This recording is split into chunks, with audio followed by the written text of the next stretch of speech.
Channel को like करें, share करें और सब्सक्राइब करो और बेल आइकन को दबाओ। बहुत बड़ा मसला है। पिछले बार जब मैं आया था, शायद इसी मुकाम पर इलेक्शन की मीटिंग हुई थी,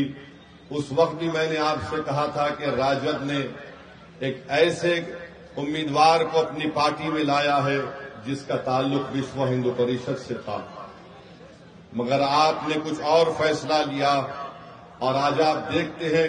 कि उस वक्त राजद और तमाम दूसरी सियासी पार्टियां कह रही थी कि ओवैसी को अगर वोट डालेंगे या मजलिस को वोट डालेंगे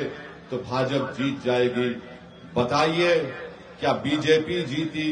या आपका उम्मीदवार जीता? यहां से मेरे अजीज दोस्तों और बुजुर्गों, राजद और उसके साथी पार्टियों में इतनी ताकत नहीं है कि वो बीजेपी को रोक सके। अगर तेजस्वी यादव और उस अलायंस के जिम्मेदार लोग वाकई में बिहार में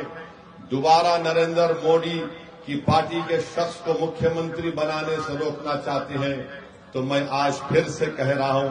आओ मजलिस इत्तेहादुल मुस्लिमीन से हाथ मिला लो, हम बिहार में मोदी को रोक देंगे, नीतीश कुमार को हरा देंगे। अगर आप हमारी इस पेशकश को कमजोरी की निशानी समझते हैं तो ये तुम्हारी नादानी है, ये तुम्हारा बचपना है, ये तुम्हारी वो दूरंदेशी तुम में नहीं है,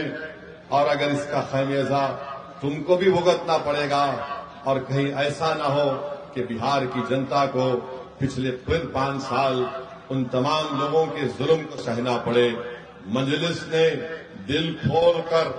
और पूरे इखलास के साथ लालू प्रसाद यादव साहब को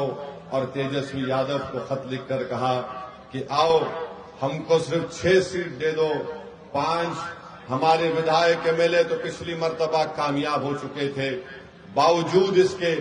कि हमारे 4 विधायक को राजद ने खरीद लिया, उन बेईमानों ने अपनी जमीर को बेचकर अवाम को धोखा दिया। हमने आगे बढ़कर कहा कि आओ, मगर अगर वो इसकी कमजोरी की निशानी समझते हैं तो इसकी वो इनकी नादानी है।